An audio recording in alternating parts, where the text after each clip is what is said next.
All right, Cowboy Nation, we're going to talk a little bit about Kris Richard and also possible going to the 3-4 defense opposed to the 4-3. I don't think that the Cowboys are going to just go ahead and switch over to the 3-4 defense. I think that they will run some variations of 3-4 because that's what Mike Nolan is accustomed to doing. And then on top of that, that means drafting philosophies, free agent pickup philosophies. They may finally go out there and get that trash can full of dirt.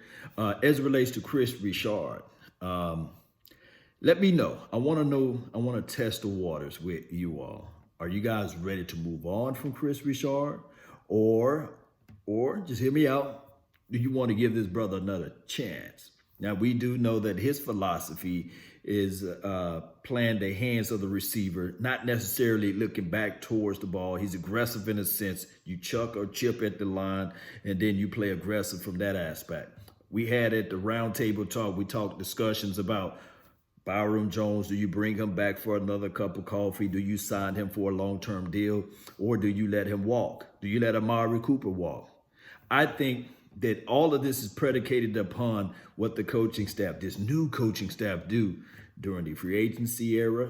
And then on top of that, it's also predicated upon what they do in the draft parameters. Remember, there's two folds of the draft. Actually, there's three folds. Yeah, there's the actual physical draft, whereas you get the high commodity players, and then there is the undrafted free agent guys. So, and if you can sprinkle this in too, there is another process called the free agency before the draft, and then the free agency after the draft. So it's always a crazy situation. We already know that this thing always changes. It changes when you look at it from these angles.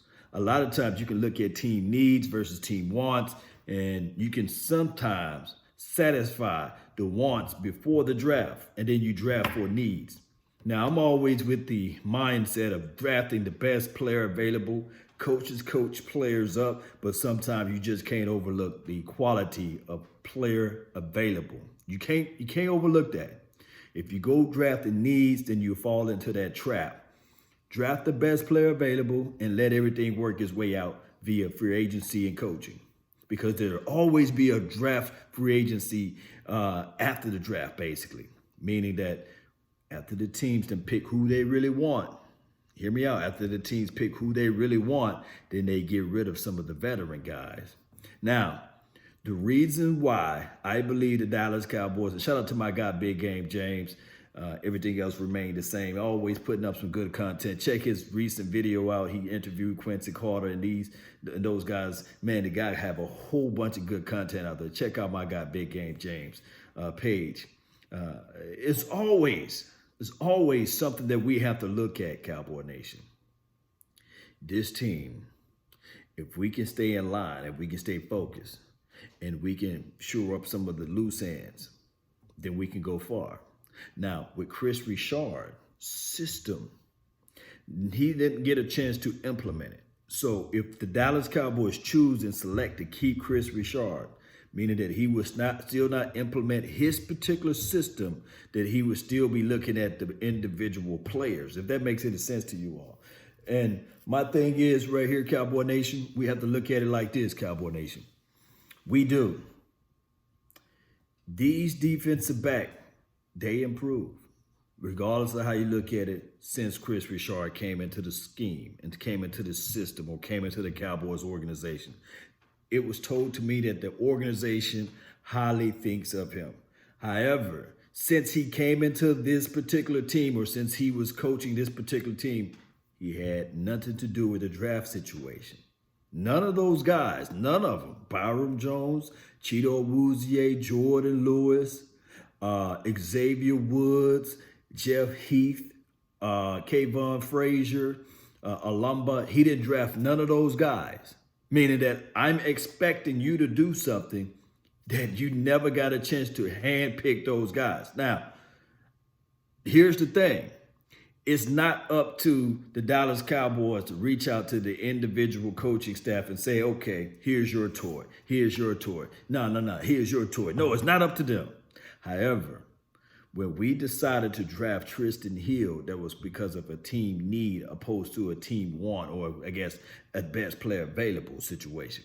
We needed a guy that can be a wrecking force in the interior of this defense. We didn't know what Tyrone Crawford was going to be. On top of that, he still had that situation down there in Florida during that time frame. Just keep this all into your mental. We didn't know whether or not Roger Goodell and company was going to suspend him. It just so happened that he got injured with his hip pointer or what have you. And once those hips go bad, Cowboy Nation, it's a struggle. It's an uphill battle from there. Their hips and their back and their neck, it's an uphill battle. Also, with that, we knew that it was a contract year for Malik.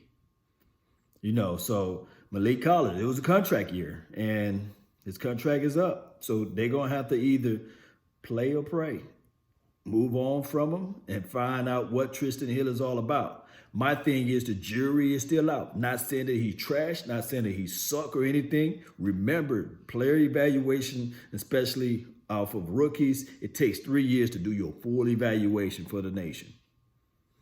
So pretty much one can argue he redshirted this year.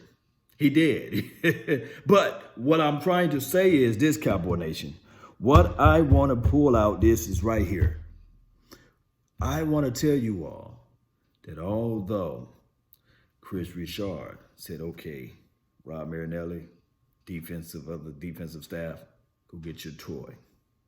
You should have stand on the table and said, nah, I want that Warren Thornhill. So we'll see.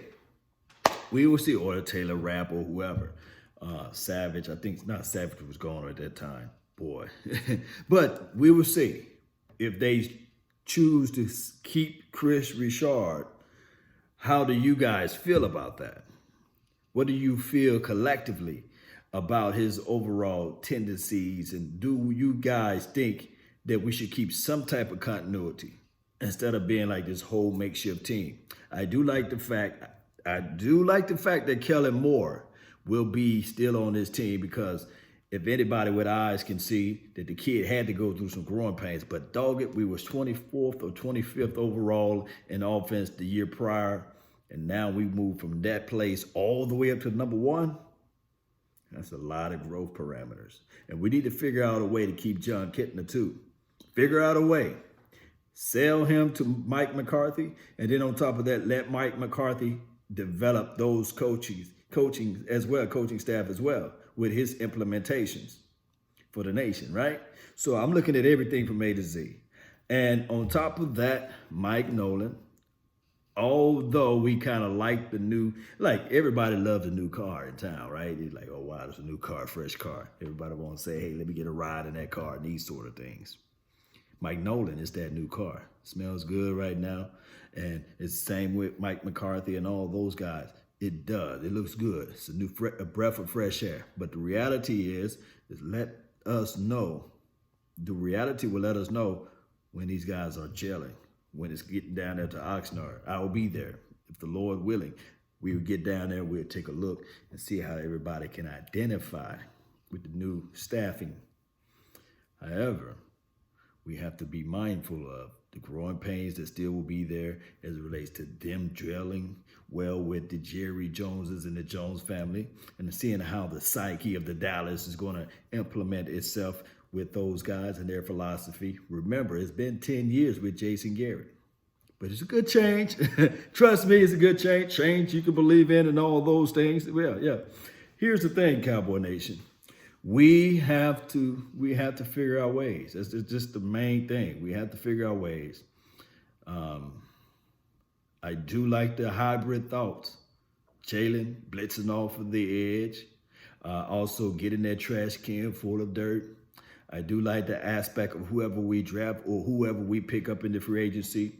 I want people to know that 9 times out of 10, I will say this, 9 times out of 10, when you get a new coaching staff, their feelings for the players that's on this team, they don't have no emotions tied to it. That's the good thing. So they normally reach out to teams that they were recently on. We saw a little bit with Parcells. He was bringing in some of his guys that played with him previously. So you will see a lot of that. You'll see a lot of Green Bay signing this year. You'll see a lot of Saints signing this year, you see, or players that used to play with those collective coaching staff, which is good, which is flat out good. We still don't know if LVE is going to come back in full tip-top shape. I can tell you that all we can do is put our hands together and pray, because you can close your eyes and imagine that Nolan, he had a chance, an opportunity to help develop Ray Lewis. Although Ray Lewis probably came out of the womb sacking, quarterbacks, you see, he had a chance and opportunity to do to Patrick Willis. So we'll sit back, we'll wait. We'll sit back and wait, and we'll see what they're going to do with Kris Richard. And I want to know how you guys feel about everything. Post me your thoughts, post me your concerns down below. That's been my time. I really thank you all for yours. And remember, you're listening to nothing but the best. Hashtag baby beard, baby. It's growing back, baby. Let's go. Shout out to the beard gang, baby. Y'all can't hold it down. Y'all can't hold me down. The beard growing back. It's getting back there, baby. Let's go. We out.